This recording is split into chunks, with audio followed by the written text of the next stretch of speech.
ఇరుముడి కట్టుకునేటప్పుడు కొబ్బరికాయలు నెయ్యి ఎందుకు పొయ్యాలి అని అడుగుతున్నారు. చాలా మంచి ప్రశ్న. ఇరుముడి కొబ్బరికాయలు నెయ్యి పొయ్యటం అనేది వెనుక లోతైనటువంటి ఆధ్యాత్మిక ప్రాముఖ్యత ఉందండి. ఇది కేవలం ఒక ఆచారం మాత్రమే కాదు, భక్తుడికి ఆత్మ, శరీరము మరియు పరమాత్మల యొక్క కలయిక ప్రతీకగా చెప్పబడేది ఇరుముడి.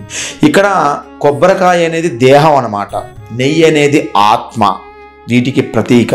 కొబ్బరికాయ అనేది మానవ శరీరాన్ని సూచిస్తుంది, దాని నెయ్యి ఆత్మని ప్రతీకగా చూపిస్తూ ఉంటుంది. కొబ్బరి నీటిని బయటికి తీసి నెయ్యిని నింపడం అంటే ప్రాపంచిక కోరికల్ని, అహంకారాన్ని తొలగించి ఆత్మను శుద్ధి చేసి భగవంతునితో అనుసంధానం చేయడానికి సిద్ధం చేయడం అని అర్థం అన్నమాట.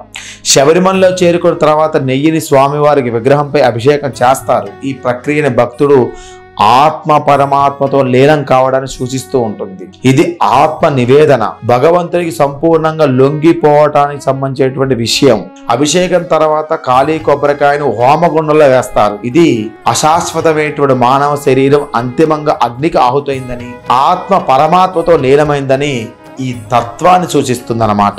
కొబ్బరికాయలో నెయ్యి పోయడం అనేది భక్తుడు తన శరీరాన్ని, ఆత్మను శుద్ధి చేసి అన్ని ప్రాపంచిక విషయాలను త్యజించి ఆత్మని భగవంతుడు వేలం చేయడానికి, సద్దిద్దం చేయడానికి పవిత్రమైనటువంటి ఒక ప్రక్రియనే మనకి ఈ యొక్క కొబ్బరికాయ నెయ్యిగా పెట్టడం జరిగింది. ఇది స్వామివారికి మనం ఇచ్చేటువంటి మన ఆత్మతోని పరమాత్మతోని లీనం చేయడానికి ఇది పెట్టడం అనేది జరిగింది.